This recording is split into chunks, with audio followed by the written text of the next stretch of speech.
Amigos, con ustedes nuevamente en su programa semanal de Canal 37 Extra Plus, Espíritu y Materia.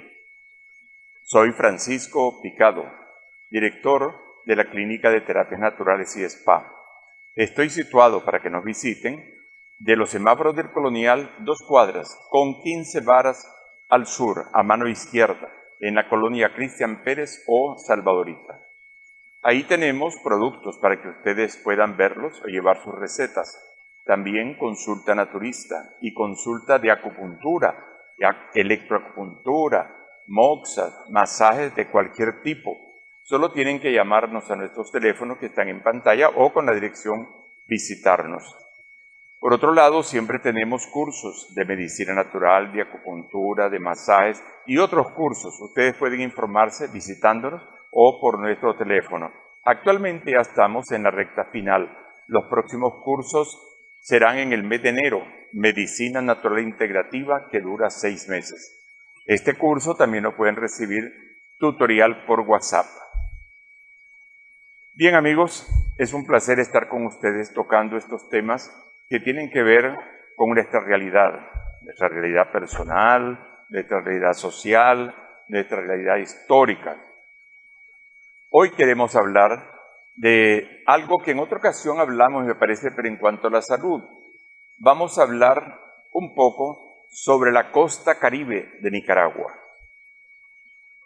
La costa caribe es un mosaico de situaciones que se han dado a través de la historia.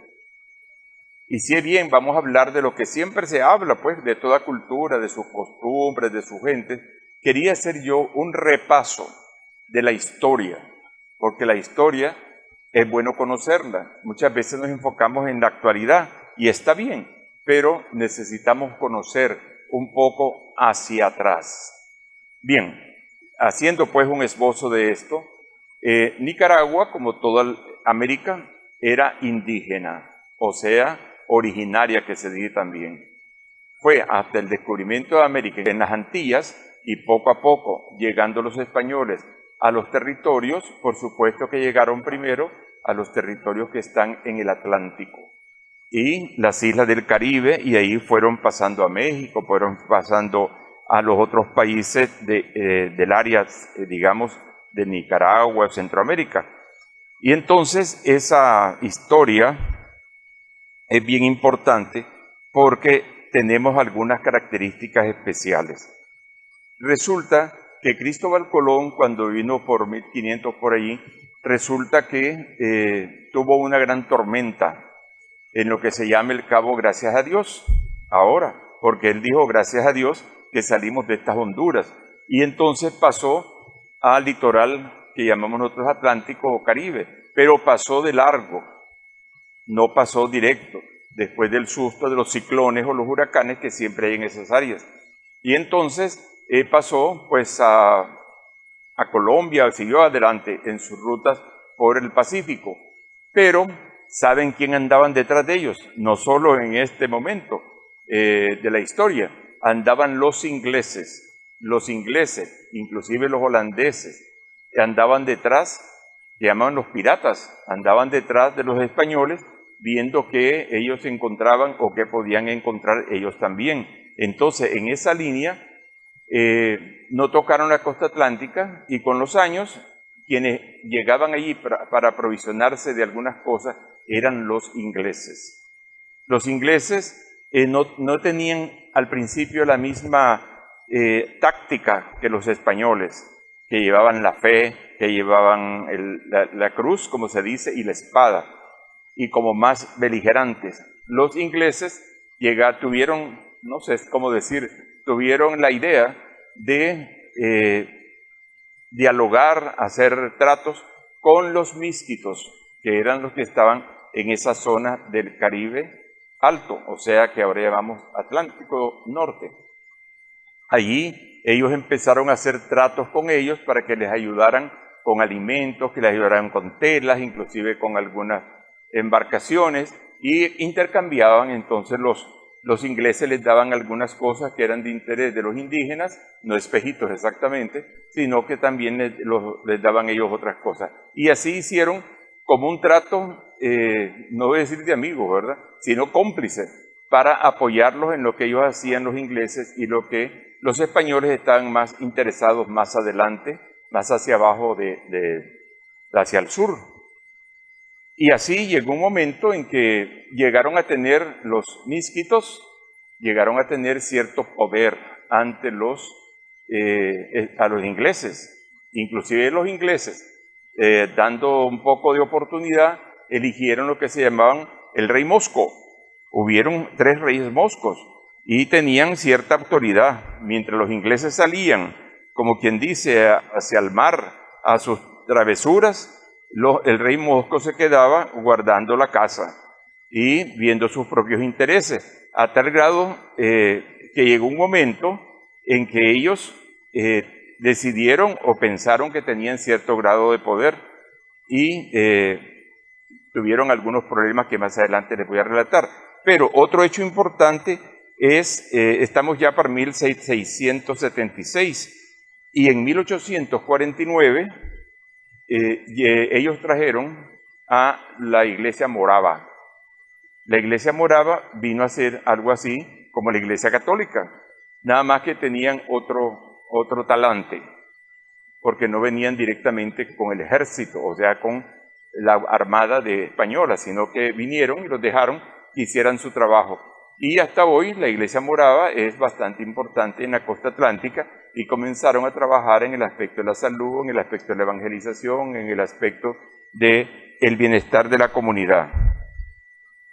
Sin embargo, cuando está pasando todo eso y todavía la costa que llamamos nosotros no está formada, por decir así, sino que tiene grupos de interés de los ingleses o de los nativos, en eso llegó la independencia de Centroamérica en 1821 a nivel del Reino de Guatemala, etcétera. Pero ya para 1800, a ver si tengo anotado bien aquí, la iglesia morava en 1849 y más adelante empieza a llegar, como decía, el movimiento independentista a Nicaragua. En ese momento ya los ingleses ya no tienen mucho interés, los españoles están por otro lado y empieza a pensarse ya por 1838 empieza a pensarse, y habían investigado los ingleses y también algunos americanos, en la posibilidad de hacer un canal.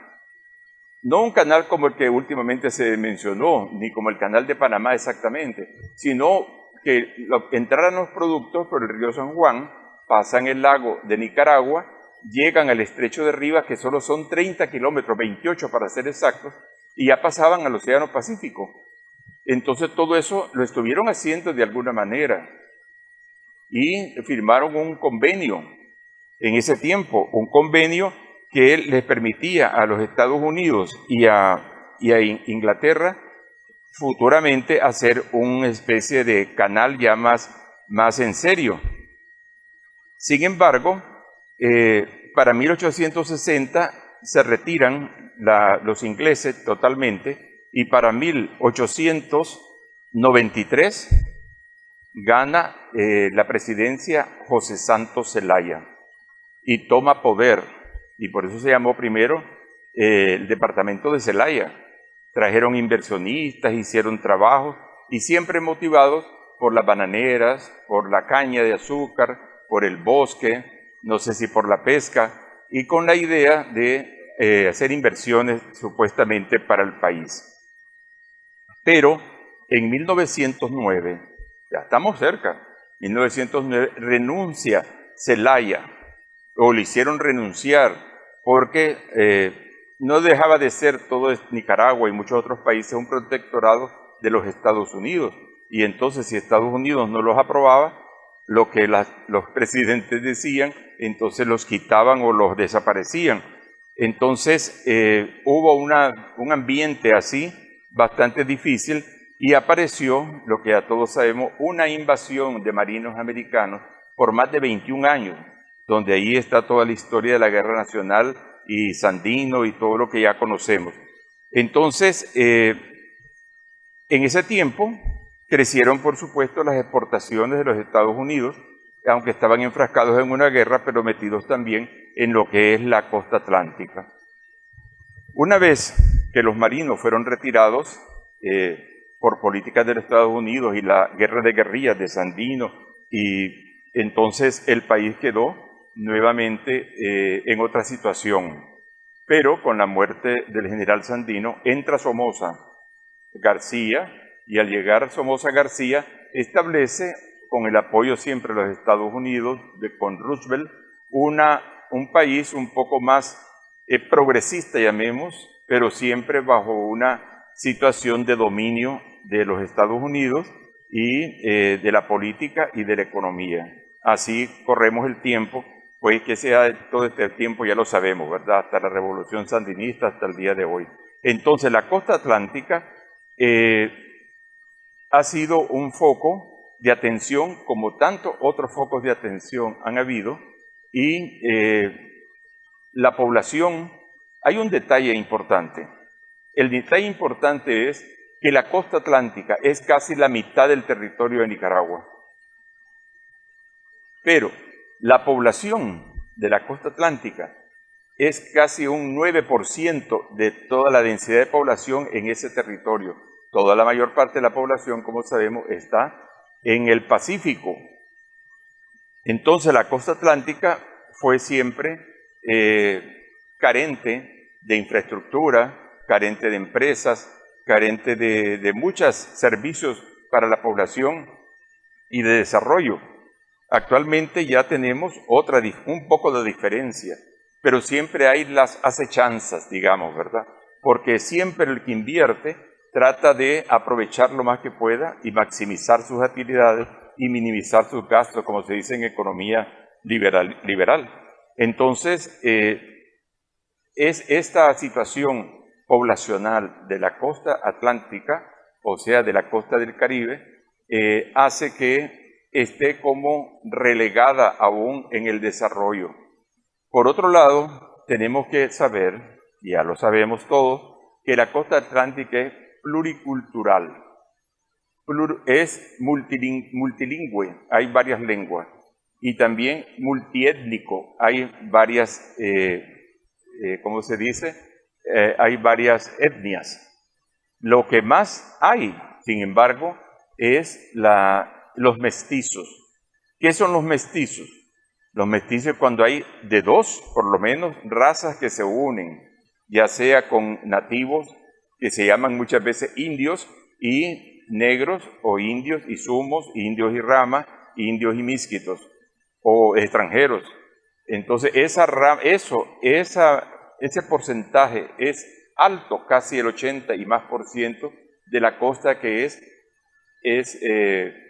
está mezclado, no es puro. ¿Quiénes son los puros? Por decirlo de esa manera, que tienen comunidades y hablan sus propias lenguas. Son los misquitos, los sumos, los rama, los creoles, que es una combinación de la cultura inglés que hubo. El creole es un inglés un poco de antes, de siglos atrás.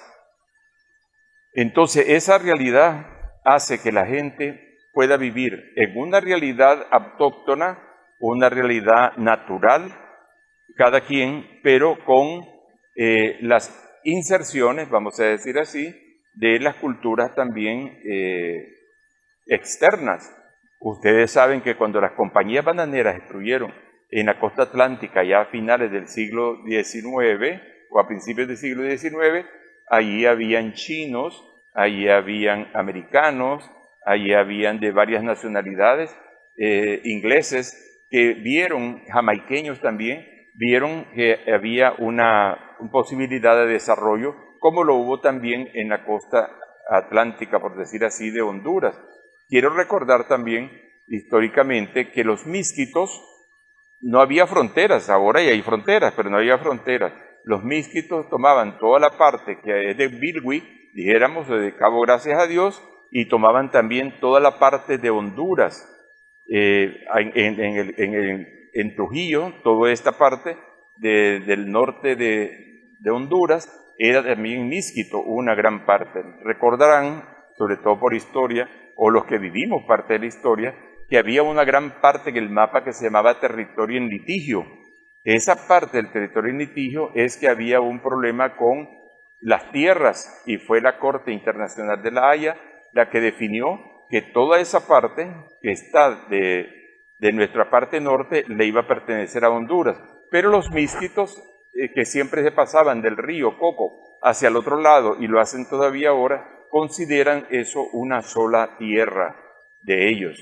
Entonces, en ese sentido, culturalmente se manejan iguales, pero políticamente o territorialmente ya sabemos que hay ahí una frontera. Lo mismo pasa con los garífunas, pero los garífunas es poca la cantidad que hay en Nicaragua y también hay un poco más en el área de Honduras, hablando de Centroamérica.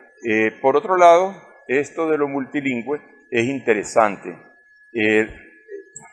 Resulta que hay los sumos, por ejemplo, están espere que me acuerde otra, porque en un tiempo se hizo un diccionario mísquito, que lo hizo el CIDCA, el Centro de Investigación para la Costa Atlántica, en la cual yo laboré por algunos años, y ahí logramos hacer el diccionario mísquito y también el diccionario mísquito para las escuelas. También hay otra cultura que se llama, otra etnia que se llama Mayangna, que ahora ha estado bastante problematizada por los colonos, que se dice en la costa del Caribe Sur y Norte.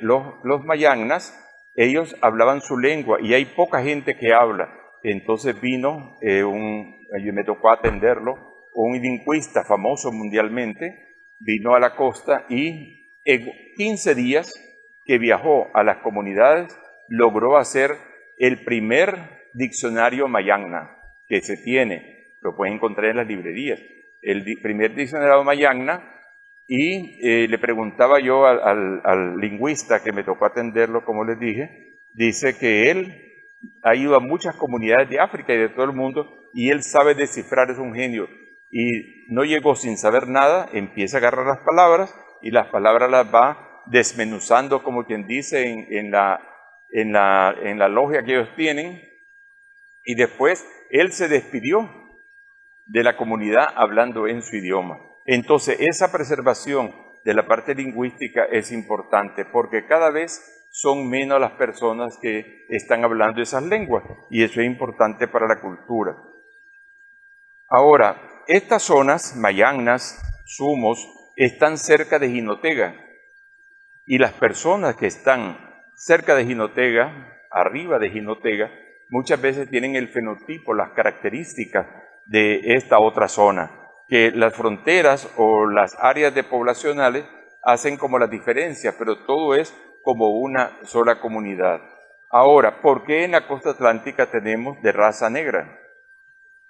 Inicialmente no, eran los indígenas naturales antes de la llegada de Colón, pero los ingleses, que ya tenían otras colonias en África, trajeron esclavos, porque es la palabra cruel, a Jamaica. Y en Jamaica, los indígenas de acá, los misquitos y estos, pues tenían un poco de rechazo a la orden que daban los ingleses, como también en otros lugares los españoles, y entonces ellos tuvieron la idea, como también la tuvieron los españoles, de importar, traer esclavos negros, y entonces los ubicaron en las dos regiones, y por eso esto después, por supuesto, se multiplicó, y una parte de la población, quizás un 9% de la población es de origen africano, jamaiqueño, etcétera, y por eso tenemos como una identificación cultural la raza negra en la costa atlántica. Y más bien están tomados por ellos las ciudades importantes. Y las otras culturas, como la mayangna, como los misquitos, como los sumos, todo esto más bien están en las áreas rurales. Por eso vemos esas características.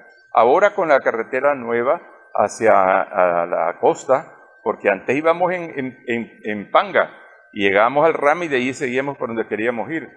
Pero ahora no, ahora se puede ir muy fácilmente y estoy seguro que la interacción del Pacífico con el Atlántico va a cambiar por lo menos un poco en las partes que son citadinas, o sea, en las ciudades como Bluefield, como Willoughby, como el mismo Rama, como Rosita, las minas, va a cambiar un poco el movimiento, porque la gente que está en las montañas, como en el Bozaguas, que es la segunda reserva importante a nivel de América, estos están en su mundo natural. Y si ustedes viajan y ven esas comunidades, están, vamos a decir, casi vírgenes. O sea, en el sentido de que están como retrasados en la historia, en su modo de vida, en sus costumbres, en la no escolarización, en la salud tradicional y no en la salud pues integrativa, hospitalaria, porque también ellos mismos resienten, no conocen bien, me estoy refiriendo a las comunidades más al interior. Entonces, estas poblaciones, esta cultura, una de las cosas que se preocupa la antropología y la sociología es de conservarlas y analizarlas, sistematizarlas para que el mayor tiempo posible puedan estar ahí presentes en nuestra realidad nacional. Una pregunta que nos podemos hacer es cuánta conciencia tenemos los del Pacífico, inclusive los del centro del país, con la realidad de la costa caribe. Quizás tenemos muy poco. Si lo preguntáramos en las escuelas, en lugares, quizás un 70-75% tendrá un poco de conciencia de lo que pasa más allá de las riberas, de los ríos, o de Matagalpa, o de Jinotega, o de Ocotal, o del río San Juan, o Rivas, ¿verdad? Porque es un área que tiene otro sistema también climático, otros idiomas, otros productos, la visión está más bien hacia el Caribe, como es obvio, y eso nos hace un poco diferente. Pero en todas partes del mundo las ciudades tienen estas características, pero nosotros, por las razones de distancia y por las razones de concentración en el Pacífico, históricamente olvidamos la costa atlántica, o sea, la costa del Caribe, ya sea en Bilwi, que se llama Puerto Cabezas en el idioma indígena, o en la parte sur. Me gustaría mencionarles de una manera concreta qué cosa, la región autónoma del Atlántico Norte formaba parte del departamento que dijimos Celaya, pero lo que quiero señalarles es lo siguiente. En 1987, después de varios aspectos de querer transformar la costa atlántica, bueno, quería decirle, esta zona tiene 500,000 de habitantes y también el sur tiene más o menos otro 500,000 de habitantes. Y si Nicaragua somos 5 millones más o menos, entonces quiere decir que la mayor parte, por supuesto, está acá, no estamos descubriendo nada nuevo. Solo quiero, para orientación, decir los municipios que corresponden a el Atlántico Norte. Tenemos Bonanza, Mulucucú, Prinzapolca, Puerto Cabezas, Rosita, Ciuna, Guaslala, Huaspán. Eso conforman la parte del norte. Y también la parte del sur está formada por 12 municipios, que es Paiguas, la Cruz del Río Grande, la desembocadura del Río Grande, El Ayote, El Tortuguero, Laguna de Perlas, Muelle de Bueyes, El Rama, Cucragil, Nueva Guinea, Corn Island y Bluefield. Bueno, yo cuando estoy leyendo estos municipios, me viene a mi mente el panorama y la naturaleza de esos lugares, cada una con sus riquezas. Me tocó, como dije, por los trabajos que tenía, viajar, por ejemplo, a la costa Caribe y en reuniones conocer la realidad, los paisajes, los problemas que tenían, lo mismo en Laguna de Perlas, en Bluefield. Hay muchas investigaciones y muchos trabajos que se han adelantado en la misma costa por estas razones. Ahora, un saludo dicho sea de paso, al leer estos municipios, a tantas personas que hemos conocido allí y que hemos tratado y que es toda una vida, toda una cultura. Si nosotros pensamos aquí en el Pacífico de la costa atlántica, posiblemente vamos a estar pensando en la parte de riqueza territorial, vamos a pensar en su folclore, que es distinto al folclore del Pacífico, vamos a pensar también en las comidas, en el rondón y en el rice and beans, que es el gallo pinto, pero hecho con aceite de coco y con coco. Es una región donde abundan, por ejemplo, los plátanos, el mazapán o la fruta de pan, y variedad de platillos y de carnes. En este caso vamos a hablar de la parte marina, ya sea de los pescados marinos o también de los pescados de río, en el río San Juan, o de los camarones, tanto del mar como los camarones en agua de dulce. Recordemos que allí desemboca el río San Juan, y todo eso es una gran cultura, que he conocido personas que hacen arte, han hecho arte, como los profesor Aguirre, que paz descanse, y sus hermanos, han hecho una cultura completa de su música, de su flora, de su fauna, de sus plantas medicinales.